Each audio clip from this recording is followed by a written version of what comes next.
Bueno, qué honor y qué placer es estar con ustedes el día de hoy, pasando un tiempo con el Almendro y con muy buenos amigos que hemos podido desarrollar en estos últimos meses. La verdad es que no sé si hemos desarrollado amigos o enemigos, porque les di tanto trabajo para hacer, ¿no?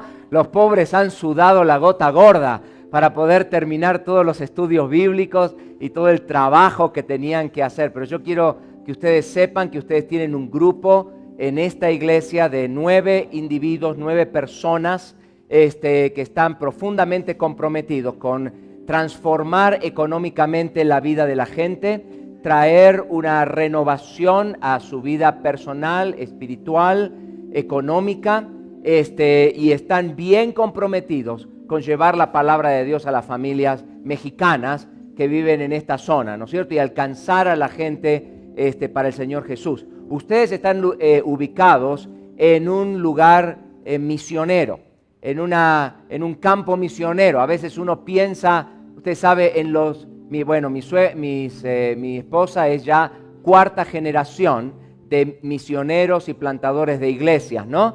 Y ella creció en el África, en un país que se llama Zimbabue.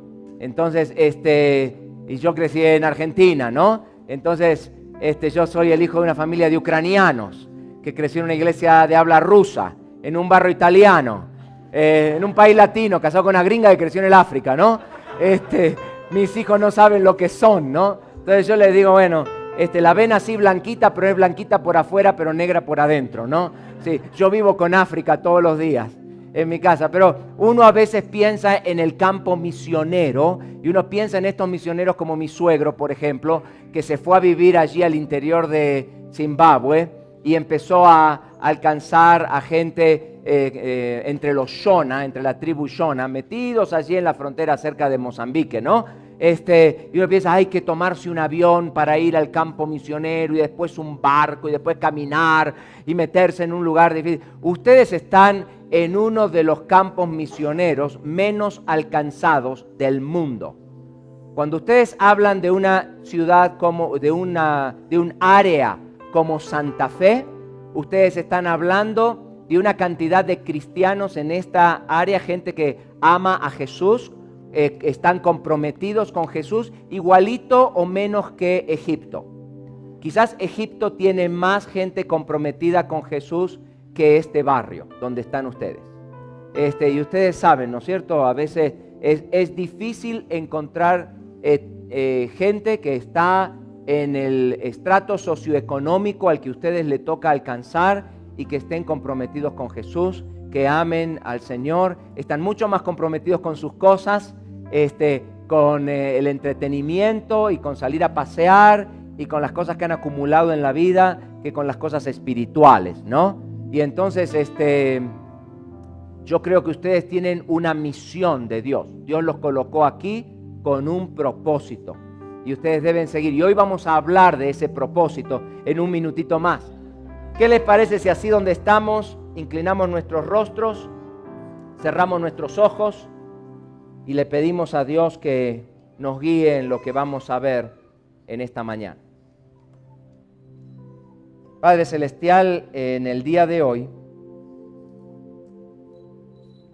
venimos delante de tu presencia pidiéndote que tu Espíritu hable a nuestro espíritu. Señor, tú sabes por dónde nos aprieta el zapato a cada uno de nosotros. Y te rogamos que nos des la valentía para entender las cosas que tú quieres que hagamos diferente, para parecernos más y más a Jesús. Y luego darnos la fortaleza para poder implementar esos cambios en nuestras vidas, comenzando con el día de hoy. Ponemos este tiempo en tus manos de amor, en el nombre de Jesús. Amén y amén. Bueno, muchas gracias, muchas gracias. Hace algún tiempo atrás leí una noticia en un diario que se llama el Spokesman Review en Jackson, Tennessee, y tiene que ver con la celebración del Día de Acción de Gracias. ¿Sabe usted del Día de Acción de Gracias en Estados Unidos? Ocurre siempre en el mes de noviembre, ¿no? Y esta es una noticia que va que ocurre justamente en esta época y habla sobre el Día de Acción de Gracias. Y dice así la noticia del Spokesman Review. Dice, la señora Kathy Mullikin se fue a dormir bastante tarde por la noche del pasado miércoles 20 de noviembre y se levantó temprano el jueves 21. Hizo todas sus compras, trabajó arduamente y preparó con amor y abnegación la comida. Sacó la mejor vajilla y dejó la mesa lista para tener una cena memorable del Día de Acción de Gracias. Sin embargo, ninguno de sus invitados asistió a su banquete. La señora Mullikin fue dejada sola y la comida se echó a perder. Los invitados ni siquiera la llamaron para disculparse. ¿Cuál fue su pecado? Bueno, su único error fue el haber aceptado inocentemente uno de los 40,000 calendarios impresos por el hospital local que claramente indicaba como el jueves de Acción de Gracias, el 21 de noviembre, cuando todo el resto del mundo sabía que Acción de Gracias no se celebraría hasta la semana siguiente. Qué importante saber los tiempos, ¿no? Sí, tener el calendario apropiado y saber cuál es la fecha apropiada para hacer cada una de las cosas, ¿no? Saber y conocer los tiempos es muy importante, especialmente para nosotros los cristianos. Y yo creo que si el apóstol Pablo estuviera el día de hoy entre nosotros, nos diría algo muy similar a lo que él escribió a los cristianos de Roma hace casi 2000 años atrás. ¿Por qué no vamos juntos al libro de Romanos, capítulo 13, versos 11 al 14? Romanos, capítulo 13, versos 11 al 14. ¿Trajo su Biblia? ¿La trajo? Siempre tiene que traer la Biblia a la iglesia. O traiga su iPad, como el que traje yo, o su teléfono. Pero es importante traer algo en lo que usted va a anotar. La Biblia es para estudiarla. Y entonces, como la Biblia es para estudiarla, necesitamos marcarla, escribirla, tomar anotaciones. Y luego, cuando usted tiene su momento quieto con el Señor Jesús, cuando usted tiene su devocional diario, más adelante, y usted pasa por ese pasaje leyendo, usted va a ver las marcas y las notas que usted puso en su Biblia y se va a acordar de lo que el pastor dijo en esta ocasión o en aquella ocasión. Entonces, yo siempre le digo a la gente, trae tu Biblia o trae tu iPad y toma nota sobre el texto que estamos aprendiendo. Yo voy a leer de una versión que se llama La Reina Valera Revisada de 1960. Y vaya uno a saber cuál es la versión que van a usar ustedes acá. Pero usted sígame y yo voy a leer en la Reina Valera. Y si quiere, no lea allá atrás y solamente escúcheme a mí. Pero dice así, Romanos capítulo 13, comenzando con el verso 11, el apóstol Pablo le está escribiendo esta carta a los cristianos que vivían en la ciudad de Roma. Y él les está diciendo lo siguiente, preste atención, dice, en esto, conociendo el tiempo, que ya es hora de levantarnos del sueño, porque ahora está más cerca de nosotros nuestra salvación que cuando creímos. La noche está avanzada y se acerca el día. Desechemos, pues, las obras de las tinieblas y vistámonos con las armas de la luz. Andemos como de día, honestamente, no en glotonerías y borracheras, no en lujurias y lascivias, no en contiendas y envidia, sino vestíos del Señor Jesucristo y no proveáis para los deseos de la carne. Yo creo que el apóstol Pablo nos dice esta mañana, es importante conocer los tiempos, es importante conocer el tiempo en el que nosotros vivimos, porque comienza el verso 11 diciendo, y esto conociendo el tiempo.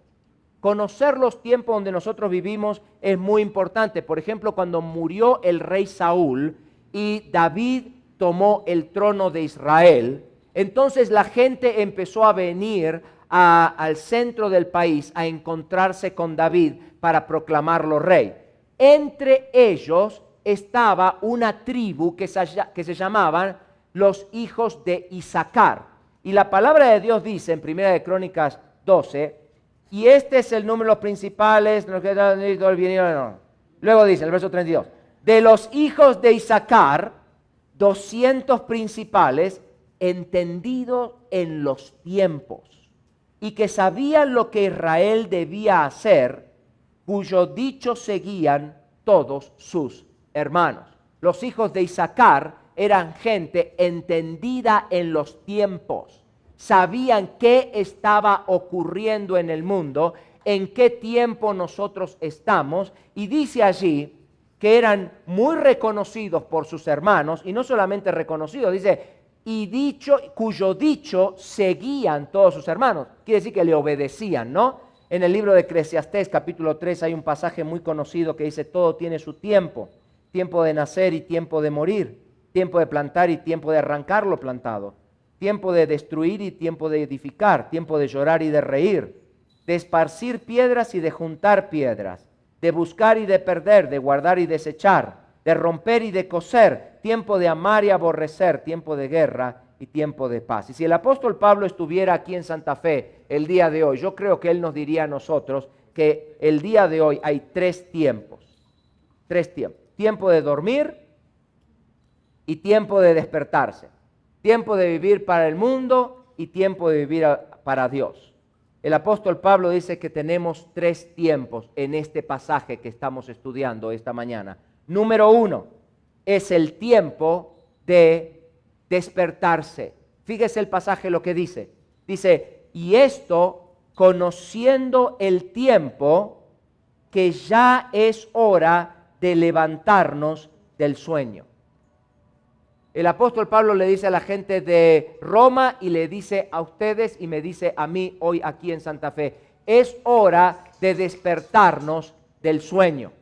Tenemos que dejar de dormir en los laureles. Sí, hemos logrado mucho en esta congregación, en esta iglesia. Este lugar está magnífico. Tenemos una buena asistencia, estamos ganando a gente para el Señor Jesús, pero realmente no podemos dormirnos en los laureles. Necesitamos mirar la realidad alrededor de nosotros y entenderla. Por ejemplo, entender, como estábamos hablando el día de hoy, en el ámbito financiero, que el tema de las finanzas es uno de los temas más importantes que tenemos el día de hoy.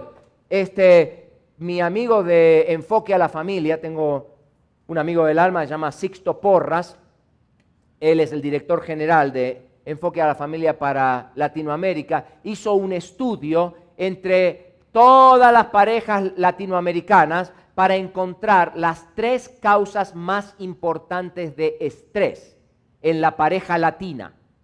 ¿Cuáles son las tres causas más importantes de estrés en la pareja latina? ¿Cuál cree que es la causa número 1? Yo le dije a Sixto, ¿para qué te gastaste toda esa plata haciendo ese estudio? Me hubieras llamado y te ahorraba el dinero, me mandabas una ofrendita, ¿no? Al ministerio, te ahorraba la plata, pero bueno, ya está demasiado tarde, ¿no? Pero es cierto, de las tres causas más importantes de estrés en la pareja latina, el dinero es la causa número 1. Estaba leyendo un artículo de la Fundación Ford en Estados Unidos que dice que de todas las parejas que se están divorciando el día de hoy en Estados Unidos, el 47% está diciendo que el dinero es la razón número 1 por la que se están divorciando. El 70 y pico % dice que el dinero está metido en el proceso del divorcio, pero casi la mitad, con todas las razones por las que uno puede llegar a un divorcio, casi la mitad están diciendo que el dinero es la razón número 1 por la cual están rompiendo la pareja. Y yo la verdad que no tengo información de México, porque tampoco tengo la plata que tiene la Fundación Ford para hacer el estudio acá, pero a mí me da la impresión que los mexicanos no andamos muy lejos de los gringos. Quizás usted que tiene más experiencia viviendo aquí en el país, pueda pensar al respecto. pero yo creo que no podemos ser indiferentes al dolor de la gente. Mira, lo opuesto al amor no es el odio. Lo opuesto al amor no es el odio. El odio es un sentimiento. El amor es una decisión. Entonces lo opuesto al amor no es el odio. Yo decido amar a las otras personas, ¿no? Yo decido. Si el amor no fuera una decisión, a mí nunca se me hubiera dicho, ama a tus enemigos. Pero a mí me dijeron eso, y entonces eso quiere decir que yo puedo amar. A veces tengo una parejita que viene a hacer consejería matrimonial, ¿no? Se sientan ahí en la oficina pastoral, y yo le pregunto al varón, bueno, ¿cuál es el problema? Es que no la amo. Ámala. Ámala. No, pero pastor, usted no me entiende. Es que ya no la amo, ya no la amo. Ámala, ámala. Pero no, es que usted no me entiende, me hace la vida imposible. Ama a tus enemigos. Ámala. Ámala. El amor es una decisión. Yo decido amar a la otra persona, ¿no? Entonces, lo opuesto al amor no es el odio. Lo opuesto al amor es la indiferencia. Y el problema que nosotros tenemos en países como los nuestros, países como México, en las circunstancias en las que nosotros vivimos, es que con tanta miseria y con tanto dolor alrededor de nosotros, podemos llegar a ser indiferentes frente al dolor ajeno. Y pasamos al lado de la vida de la gente y ni siquiera nos damos cuenta que existe. Tenemos que despertar, dice el apóstol Pablo, conociendo el tiempo en el que nosotros estamos en México. Es muy importante abrir los ojos y despertar, dejar de ser indiferentes y amar a nuestro prójimo. También si nosotros vamos a hacer la obra de Dios, tenemos que darnos cuenta de que ha llegado la hora de despertarnos y de comenzar a trabajar arduamente por el reino de Dios. Cuando nosotros no conocíamos a Jesús, la verdad es que no teníamos muchos conflictos de identidad y conflictos personales. El problema viene a veces cuando uno conoce a Jesús, ¿no? Ahora viniste a los pies del Señor Jesús, le entregaste a Él tu vida. Él te mira a los ojos y te dice, busca primero. Sí, pero del dicho al hecho hay mucho trecho. Sí. Entonces, eso de busca primero el reino de Dios y dices, y su justicia, ¿no? Y todas las demás cosas, ¿qué pasa? Ya vendrán por añadidura. Pero es que la razón de nuestra vida son las cosas, ¿no? Son las cosas. Hemos llegado a una sociedad de consumo y vivimos para consumir. No consumimos para vivir, vivimos para consumir. Tengo, luego existo. Así pensamos. Entonces, cuando no conocíamos a Dios, eso no era ningún problema, porque esa era la razón de nuestra vida. El que tiene más juguetes, el que se muere con más juguetes gana. Esa es la filosofía, ¿no es cierto?, que tienen muchos norteamericanos, tienen un bumper sticker, ¿no? Una cosa así, un autoadhesivo en la parte de atrás de los autos. El que se muere con más juguetes gana. Y entonces en nuestra vida sabíamos que vivíamos para acumular cosas. Ahora viene Jesús a nuestra vida y nos dice, un momentito. Busca primero, ¿qué? El reino de Dios y su justicia. ¿Ve? Y eso nos suena bien ridículo. O nos suena poético, ¿no? Muy poético. Ay, qué lindo, el pastor dijo, busca primero el reino de Dios. Nos suena poético, nos suena ridículo. Pero eso nos crea una crisis de identidad. Porque cuando no conocíamos a Dios, buscábamos primeramente las cosas. Y ahora Dios quiere que tú busques primeramente el reino. ¿Ves? Pero amas las cosas. Pero Dios dice, busca el reino. Entonces, amamos a Jesús, pero queremos las cosas. Y eso nos crea una crisis de identidad. Entonces, cuando venimos a la iglesia, Y estamos entre cristianos, alabamos al Señor, glorificamos su nombre, saltamos, cantamos, ¿no? Tuyo es el reino, pero la billetera es mía, ¿no? Sí. Y el negocio mejor lo manejo yo, porque yo sé cómo se manejan los negocios aquí en México, ¿no? Entonces empezamos a vivir una experiencia muy interesante en la que nos comportamos de una determinada manera el domingo a la mañana cuando venimos a la iglesia, y nos comportamos de una manera muy diferente de lunes a viernes cuando vivimos allá afuera, ¿no? Cuando estamos aquí en la iglesia entre los cristianos, somos verdaderos cristianos. Y cuando llegamos ahí en la gente del mundo y estamos en el mundo, somos verdaderos mundanos. Aquí alabamos a Dios, le decimos que lo queremos, le decimos que Él es el Rey y Señor de nuestra vida. Y después aquí en el mundo, pagamos mordidas, mentimos, robamos al gobierno, no pagamos impuestos, pagamos los salarios de nuestros empleados mitad por arriba, mitad por abajo, ¿no? Y vivimos. Entonces uno dice, pero vivo de una manera el domingo a la mañana cuando estoy en la iglesia y vivo de una manera muy diferente de lunes a viernes, ¿no? Entonces a veces la gente me dice, no, entonces somos unos hipócritas. No, señor, yo no creo que los cristianos mexicanos sean hipócritas. Porque mira, el hipócrita hace cosas malas y se pone una careta de bueno, ¿no? Ese es el hipócrita. El que sabe que está haciendo algo malo, pero se pone la careta de bueno. No, nosotros no somos hipócritas, nosotros somos esquizofrénicos. Sí, porque cuando estamos con los cristianos somos verdaderos cristianos, cuando estamos en el mundo somos verdaderos mundanos. Entonces vivimos dos vidas completamente diferentes y desdobladas la una de la otra. Sí, esquizofrénicos. Entonces, pero la palabra de Dios dice que de una misma fuente no pueden surgir dos tipos de agua, ¿no? Agua dulce y agua amarga. Pero nosotros los mexicanos y nosotros los latinoamericanos nos hemos convertido en verdaderos ingenieros hidráulicos. Y estamos sacando las dos aguas de la misma fuente. Entonces nosotros tenemos que romper con eso y vivir una sola vida.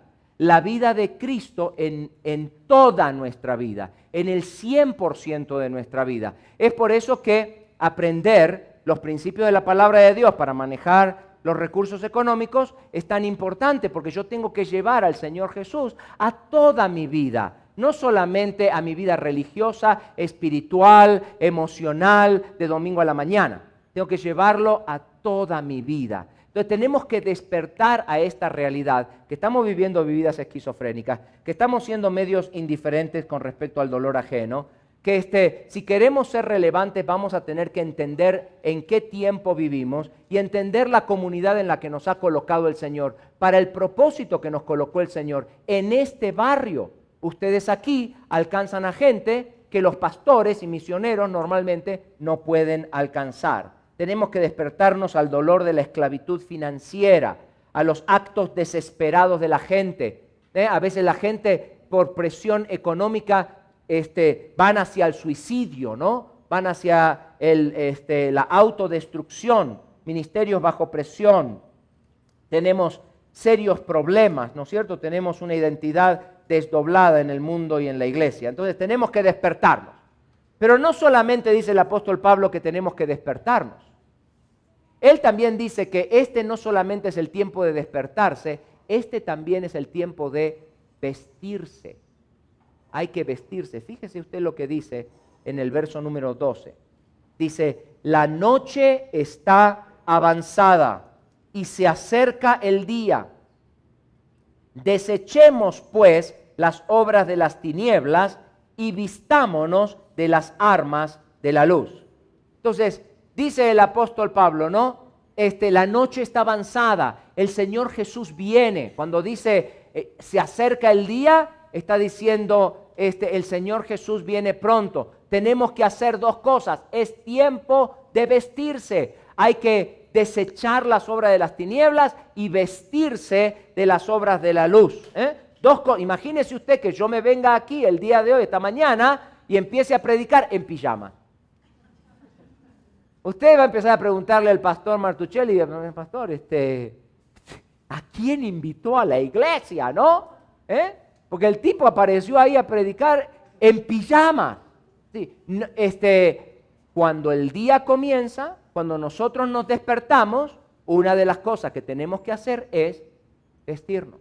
Lo mismo cuando venimos al Señor Jesús. Cuando venimos a la luz del Señor Jesús. Antes vivíamos en las tinieblas. Ahora que vinimos a vivir en la luz del Señor Jesús, ahora tenemos que vestirnos de la luz, de las armas de la luz. ¿Qué significa eso? ¿Qué significa eso? Eso significa, como dice Romanos capítulo 12, versos 1 y 2, que debemos evitar tomar la forma de este mundo. Dice, no os conforméis a este mundo. Pásame, aquí va. No os conforméis a este mundo, sino transformaos por medio de la renovación de vuestro entendimiento. ¿Qué significa eso de no os conforméis a este mundo? Eso significa, en Romanos capítulo 12, que eso de no os conforméis no significa que nos tenemos que sentar, mirar el techo y decir, sí, no hay que conformarse. Estamos muy conformados. No, no es ese conformarse. Conformarse habla de tomar la forma de. Por ejemplo, el agua toma la forma del vaso. Esta es la palabra que se usa en griego allí en Romanos capítulo 12. Conformarse, tomar la forma de. Y el apóstol Pablo nos dice, no tomes la forma de el mundo, sino sean transformados por medio de la renovación de vuestro entendimiento. Entonces, los negocios en México requieren soborno. Los negocios en México requieren mordida, porque el que no tranza, ¿viste? ¿Ves cómo lo sabes? Estás conformadito, ¿no?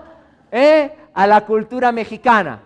Y el apóstol Pablo te dice, ahora vas a tener que dejar algunas cosas atrás.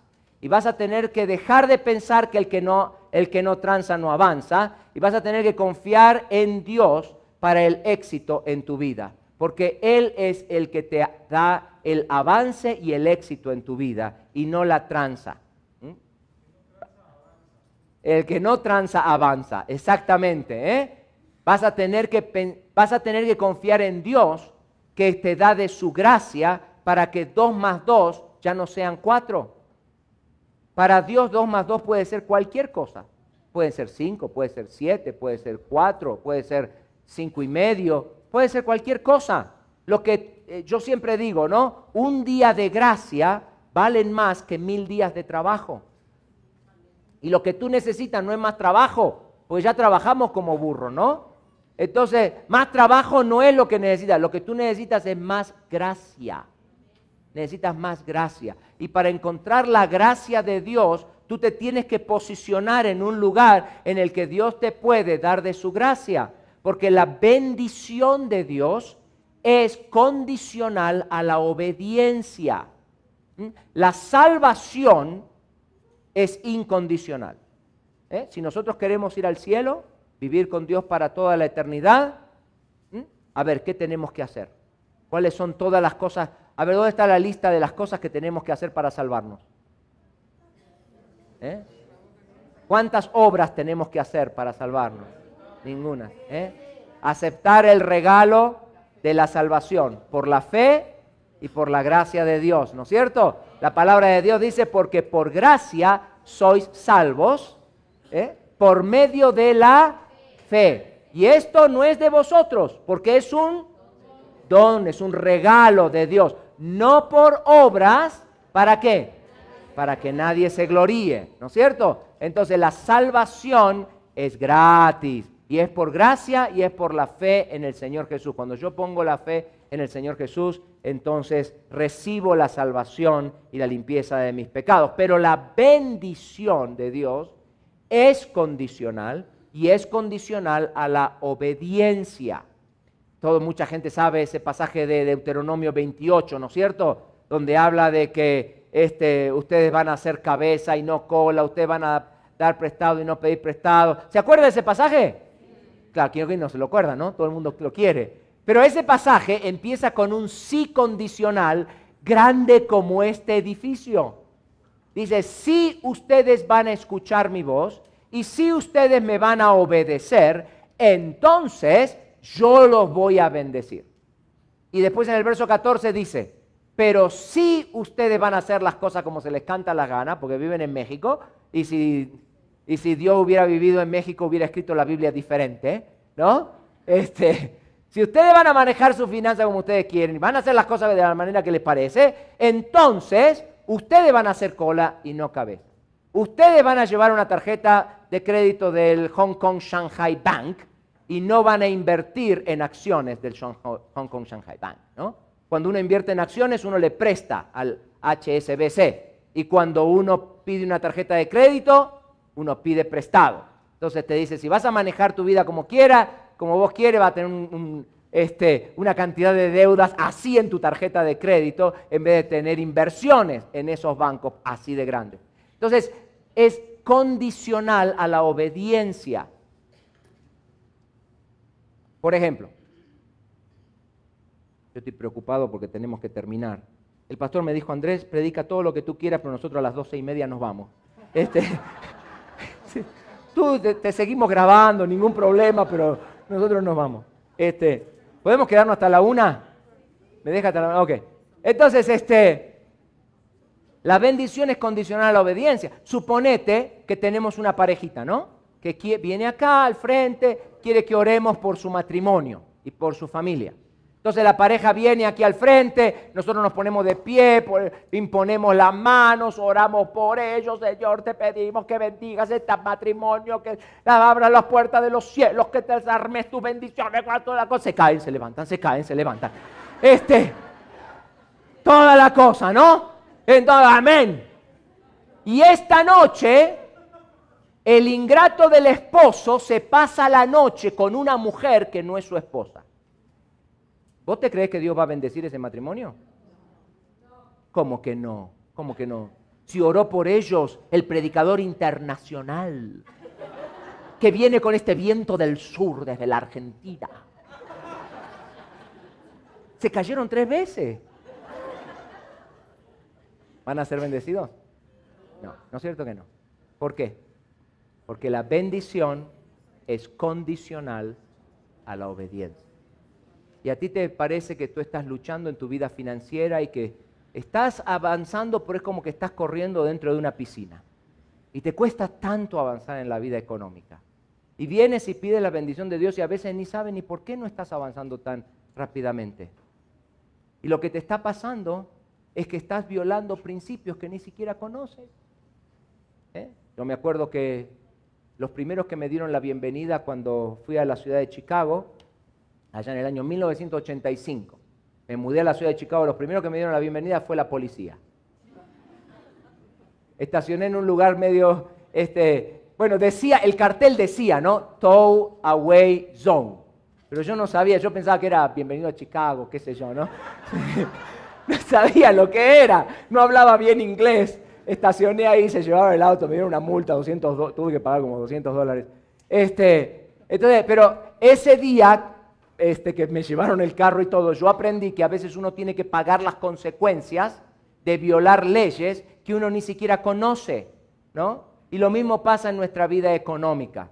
Nosotros tenemos que entender cuáles son los principios del mundo, de la palabra de Dios, y cuáles son los principios del mundo. Tenemos que abandonar los principios del mundo, despojarnos de la ropa vieja, de la ropa cuando estábamos durmiendo, y colocarnos la ropa de la luz. ¿Qué significa eso? Significa que nosotros vamos a tener un plan para controlar gastos. El resto de los mexicanos viven a la buena de Dios. Hoy tienen, hoy gastan, mañana no tienen, se aguantan, ¿no? Son muy bíblicos, comamos y bebamos que mañana moriremos.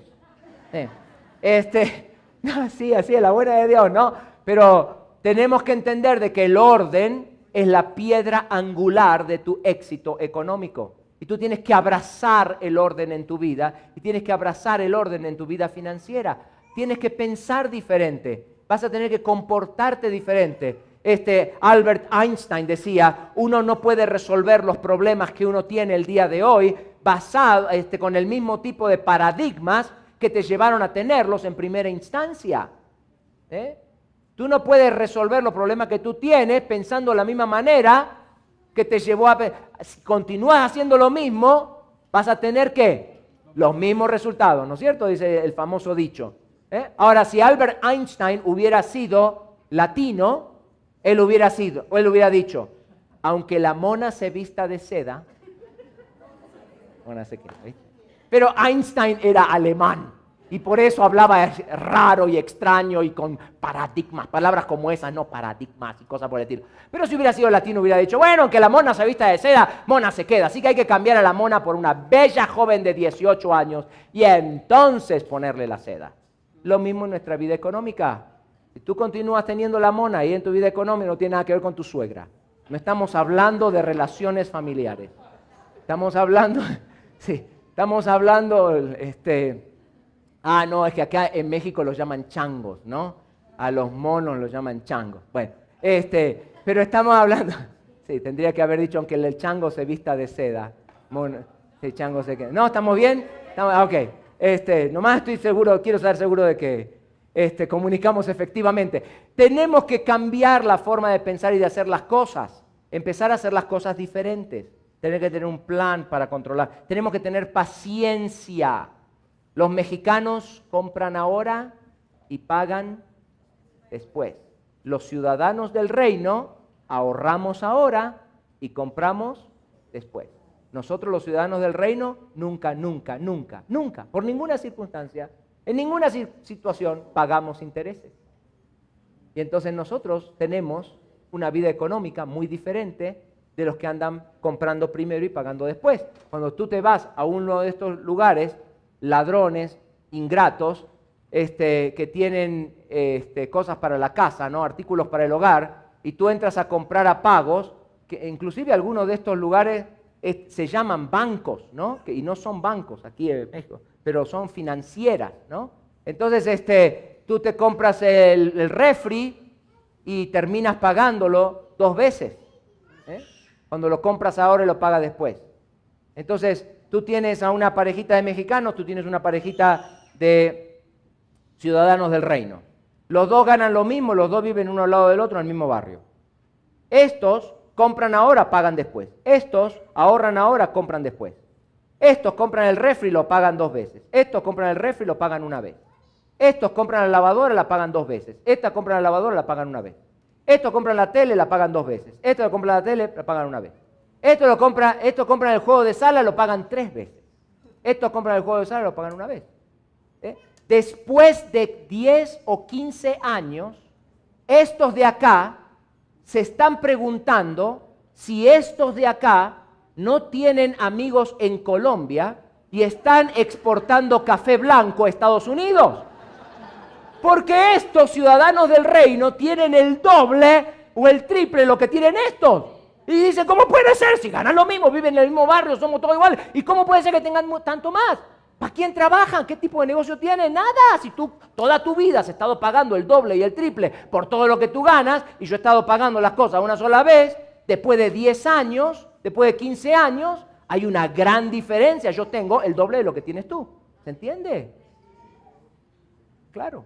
Entonces tenemos que empezar a pensar diferente, ser pacientes. Los mexicanos son impacientes. Los ciudadanos del reino somos pacientes. Sabemos ahorrar ahora. Tenemos que tener metas y límites. Tenemos que ser libres de deudas. Tenemos que ejercer la generosidad. Nosotros los ciudadanos del reino, los mexicanos y los latinoamericanos en general viven la vida con los puños cerrados. Así. Cuando tú vives una vida con los puños cerrados así, Dios no puede tomar y Dios no puede poner. Porque tú vives así. Estás como nene con juguete nuevo, ¿no? Como nuestros padres eran tan pobres y nosotros somos los primeros que tenemos un poquito de abundancia, entonces agarramos la abundancia y la agarramos así, ¿no? Pero la palabra de Dios dice, el de manos generosa prosperará. Y Dios bendice al dador alegre. Y entonces tenemos que desarrollar un espíritu generoso en nuestros corazones. Tenemos que ser generosos. A mí hay un pasaje que me encanta. Está en 1 de Timoteo capítulo 6. comenzando allá como por el verso 19, dice, a los ricos de este siglo, diles que no, enséñales que no sean altivos y que no pongan su confianza en las riquezas. Entonces, a los ricos de este siglo, ustedes son los ricos de este siglo. Y no se lo digo para quedar bien con ustedes, se lo digo porque es la verdad. Ustedes son los ricos de... Ahora, usted está sentado ahí y dice, sí, tú me llamas el rico de este siglo porque no conoces mi cuenta de banco, ¿no? Si viera mi cuenta de banco y las deudas que tengo, no me llamarías rico. No, yo te llamo rico de este siglo porque tú no viniste conmigo a la India. Tú no viajaste conmigo por adentro de Zambia. Tú no viste a la gente morirse de hambre en la calle, dejarse morir de hambre en la calle. Si tú tienes un medio de transporte, tú tienes un techo sobre tu cabeza y tú tienes ropa, tú perteneces al 30% más rico del mundo. Sí, al 30% más rico del mundo. Tú vives en una tierra bendecida por Dios. Este país es un país bendecido. Nosotros vivimos en Michoacán. Tú ahí en Michoacán tiras cualquier semilla ahí al piso, crece. Cualquier cosa crece, ¿no? Porque es una tierra bendecida. Tú te metes en Zambia, tú levantas esa tierra y el 60-70% de la tierra es arena. Tú tienes a todo el país con una tierra arenosa en la que no puede crecer las plantas. Tú tienes países, naciones enteras. 3,000 millones de personas ganan menos de $2 por día. 26 pesos al día. Menos 3,000 millones de personas, la mitad de la población del mundo, ganan menos de 26 pesos por día. Entonces no me digas que no eres los ricos de este siglo.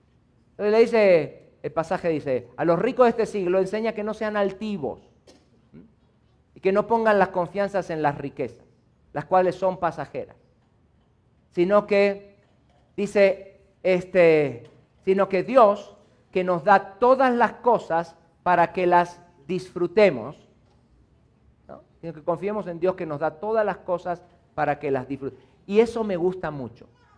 ¿Sabes por qué? Porque el apóstol Pablo tiene una posición muy balanceada. Él dice que Dios nos da las cosas ¿para qué? Para disfrutarlas. Entonces yo no me siento culpable por las cosas que me dio Dios. Yo no me siento culpable por la casa que me dio Dios. Yo no me siento culpable con el carro que me dio Dios. Yo no me siento culpable con las cosas que nosotros tenemos. No me siento culpable porque Dios me las dio ¿para qué? Para que las disfrutemos. Pero inmediatamente después, en la siguiente palabra dice, que sean generosos, dadivosos, invirtiendo en el pueblo. Entonces, ¿qué te dice? Disfruta de las cosas que Dios te ha dado. Pero no seas tacaño, hombre. No te guardes todo para ti. No puedes vivir una vida centrada en ti mismo. Tienes que aprender el arte de la generosidad. ¿Por qué? Porque es mucho mejor dar que recibir. Mira, con esto, y ya vamos al último punto, porque no, tenemos que ir. No hay un ser más egoísta en este mundo que un bebé recién nacido. ¿No es cierto? Uno lo ve en el hospital, está tan lindo, chiquito, recién nacido, hace una cosita, lo llevas a tu casa y es un dictador. Te dice a qué hora te levantas y a qué hora te acuestas, si te acuestas. A qué hora comes, a qué hora dejas de comer, a dónde te vas, a dónde vienes, si puedes ir a un lugar o no puedes, si te puedes quedar en la iglesia o no te quedas, si comes o no comes, y si no le gusta lo que le preparaste para comer, ¿qué hace? Te lo tira, ¡paf!, en la cara, ¿no? No hay un ser más egoísta en el mundo que un bebé recién nacido. Pero en la medida en la que el bebé va creciendo, uno le va enseñando a compartir, ¿no? Oye, Jorgito, comparte tu juguete con tu primito. No, compártelo. ¡Paf! ¿No? Sin ser abusadores y sin caer en la cárcel, ¿no? Uno le va enseñando al ingrato a compartir su juguete con su primito, ¿no es cierto que sí? Comparte. Hasta que llega un momento en tu vida en el que tú te casas. Y cuando te casas tú tienes un bebé. Y cuando tú tienes hijos, tú llegas a un momento en el que tú estás dispuesto a dar tu propia vida por la vida de tus hijos. ¿O no? Ese es un signo de madurez. Es un signo de madurez en tu vida. Lo mismo ocurre en la iglesia de Cristo. Cuando la gente recién viene a conocer al Señor Jesús y son niños, bebés espirituales, lo quieren todo para sí. Son el ombligo del mundo. Son el centro del universo. Entran por esa puerta y piensan, a ver, ¿qué puede ofrecer esta iglesia para mí?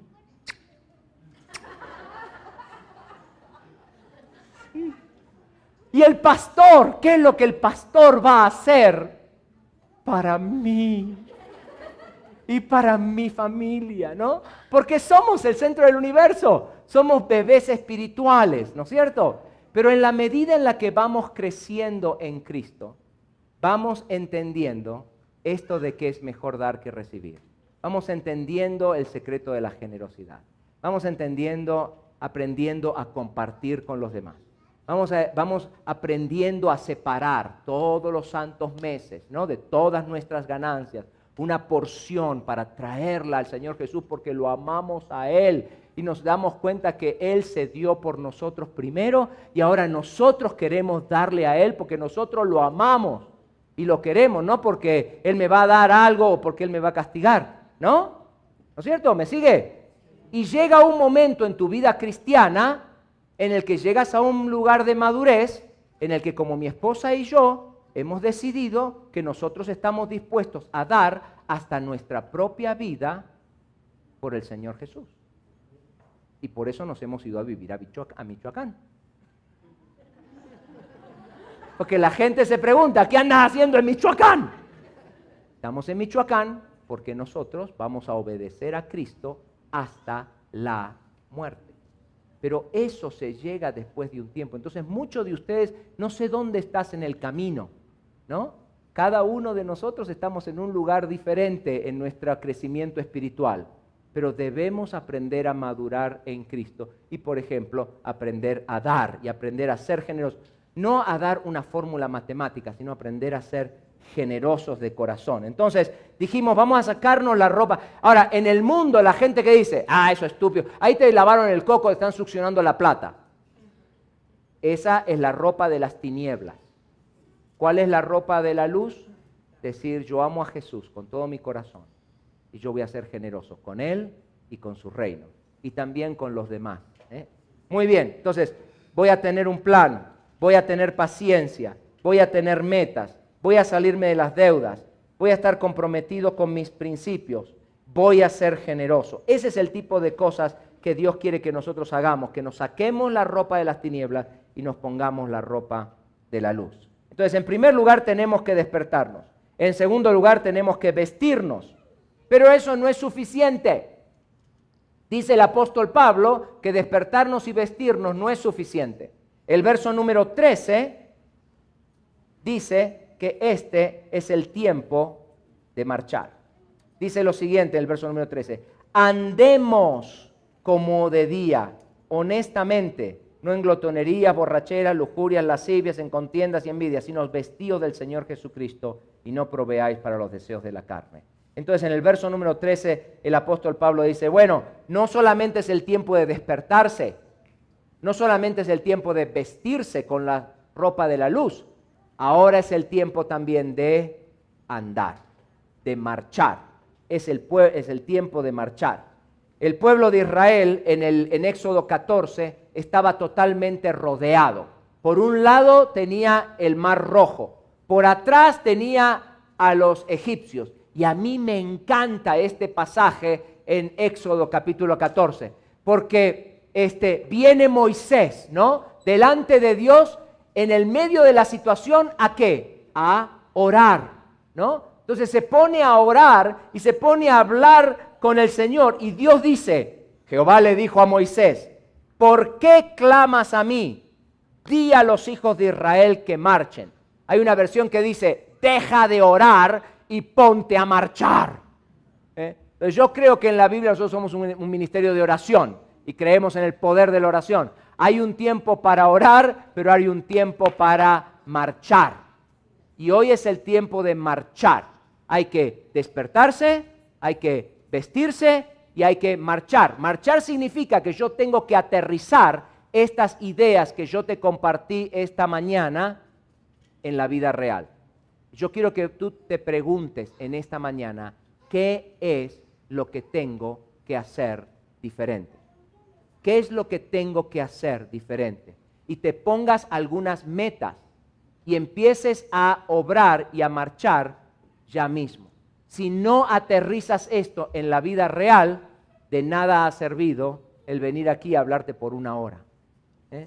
Hay que pensar de todas las cosas que escuchaste, ¿qué voy a poner en práctica? Es tiempo de marchar. Y Dios le dice también a esta iglesia, el almendro es tiempo de marchar. Es tiempo de marchar. Tenemos un gran desafío en este barrio, un gran desafío en esta comunidad. Hay que marchar. Y uno dice, pero es que es muy difícil, es que está muy difícil. Bueno, es como una historia y con eso ya termino.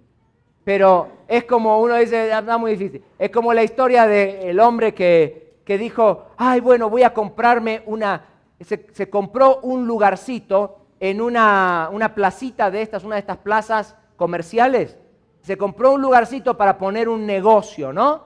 Y entonces el hombre está ahí colocando su negocito en el centro de la placita y de pronto, como un mes y medio después que él lanza su pequeño negocio, al lado de él empiezan a construir un super mega mercado que hace lo mismo, que va a vender la misma cosa que va a vender él.